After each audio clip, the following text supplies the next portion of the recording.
Bekasi sampai hari ini masih serius ya, di Pabelan tadi hampir semua rumah-rumah penduduk masih terkendala banjir yang serius.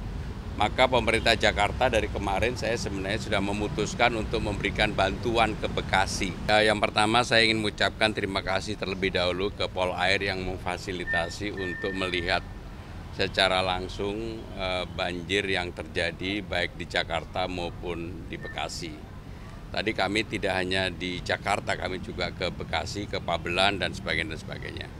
Yang pertama, saya ingin mengumumkan bahwa permukaan air Manggarai sekarang sudah turun menjadi 600 dan untuk itu Jakarta sudah siaga 4. Artinya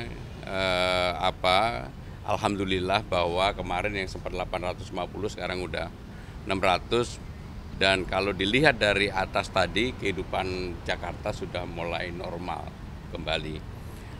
Kemudian tadi yang ada beberapa hal yang nanti akan kita segera tindak lanjuti dan selesaikan, terutama untuk normalisasi sungai Ciliwung yang ada di Pangadekan, Cawang, dan Bidara Cina. Karena itulah yang kemudian kemarin memberikan dampak banjir yang luar biasa ketika di atas intensitas ataupun curah hujannya tinggi dan itu akan kita tangani.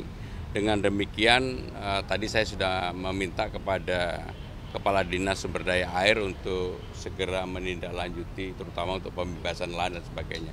Kalau memang harus kita berkoordinasi dengan Kementerian ATR BPN, kami segera akan melakukan. Yang berikutnya adalah dari tinjauan tadi malah Bekasi sampai hari ini masih serius ya, di Pabelan tadi hampir semua rumah-rumah penduduk masih terkendala banjir yang serius. Maka pemerintah Jakarta dari kemarin saya sebenarnya sudah memutuskan untuk memberikan bantuan ke Bekasi. Bantuannya berupa apa? Yaitu tentunya hal-hal yang dibutuhkan di lapangan, mobil damkar, kemudian toilet, kemudian juga mobil pengangkut sampah.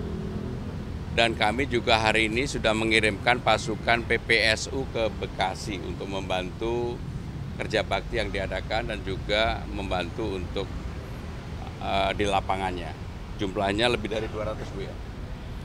Kemudian kami juga memberikan bantuan beras dan lauk pauk kepada Bekasi karena memang semua orang pasti tidak menginginkan adanya banjir atau bencana ini dan Jakarta karena sudah normal, pintu air Manggarainya sudah 600, maka kami tadi melihat di atas, kami berdiskusi, kami memberikan bantuan untuk Bekasi. Itu ya. Pak, kawasan normalisasi itu kan padat penduduk ya Pak, terutama di kawasan Bidara Cina, Pengadegan. Itu nanti penduduknya di sana akan gimana ya Pak? Ya, yang jelas pasti akan dilakukan pembebasan. Cuma dalam pendekatan untuk pembebasan, kami akan melanjutkan pemerintah sebelumnya bahwa pendekatannya harus lebih humanis manusiawi karena kita juga harus bisa menyadarkan kepada penduduk yang ada di lokasi yang perlu dilakukan normalisasi bahwa kalau mereka tetap tinggal di sana kapanpun pasti dampak dari banjir itu ada. Jadi akan direlokasi Pak? Iya, nanti kita siapkan misalnya apakah kita buatkan hunian rumah susun dan sebagainya. Itu dalam jangka berapa lama Pak prosesnya? Jangka menengah ini. Berarti sekitar 2-3 tahun? Ya, kita akan mulai mudah-mudahan dalam kepemimpinan saya bisa diselesaikan. Pak, apakah udah diskusi dengan kepala daerah-daerah penyangga? Belum, tetapi saya sudah berkomunikasi informal ya dengan Bupati Bekasi, Wali Kota Bekasi, Depok, terutama yang secara langsung terdampak dari banjir ini. Pak Gubernur, ini kan Sodetan Ciliwung, tadi ada beberapa warga yang bilang wilayah di situ masih banjir, padahal udah ada Sodetan Ciliwung.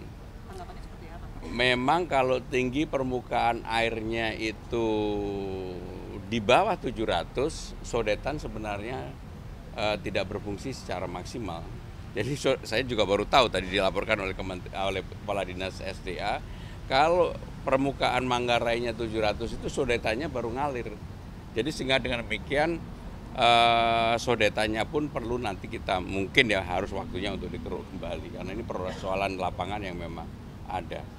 Bapak tadi Bapak menyebutkan satu cara untuk mencegah terjadinya kembali banjir ini dengan normalisasi sungai.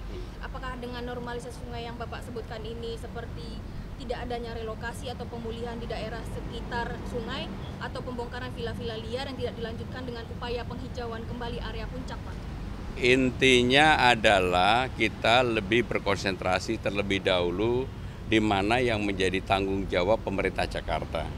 Karena di puncak kan bukan tanggung jawab pemerintah Jakarta. Sehingga dengan demikian kami berkonsentrasi di area-area yang menjadi tanggung jawab pemerintah Jakarta.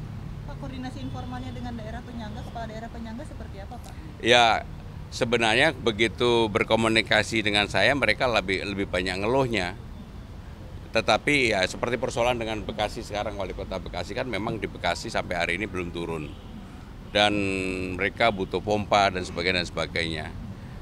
Tentunya kita akan membantu semaksimal mungkin, sekuat apa yang kita miliki. Yang jelas jangan sampai kita membantu kita sendiri malah jadi problem tersendiri. Jadi bantuan yang akan diturunkan di Bekasi juga termasuk pompa-pompa air itu, Pak? Sementara ini enggak.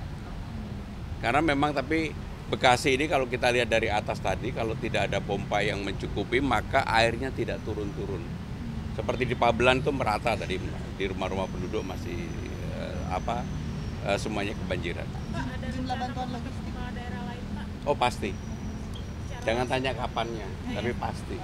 Jumlah bantuan logistiknya berapa, Pak? Bahas masalah biaya sewa rusun, soalnya kan kemarin pas lagi kunjungan peninjauan banyak warga tuh nggak mau pindah ke rusun karena masalah biaya sewa, sedangkan Ya nanti akan kami pelajari, kami detailkan, kami akan membuat hal yang gini lah. Kalau penyelesaiannya itu hanya bersifat kasuistis dan parsial, memang pasti ada yang mau, ada yang nggak mau. Tapi kalau menyeluruh saya yakin pasti akan bisa mau. Mohon maaf saya ada janji ya. Jumlah bantuan logistik untuk Bekasi dulu berapa, Pak? Yang beras, minyak, bahan Nanti detailnya tanyain ke Pak. Terima kasih, Pak. Nanti filenya dikirim ya.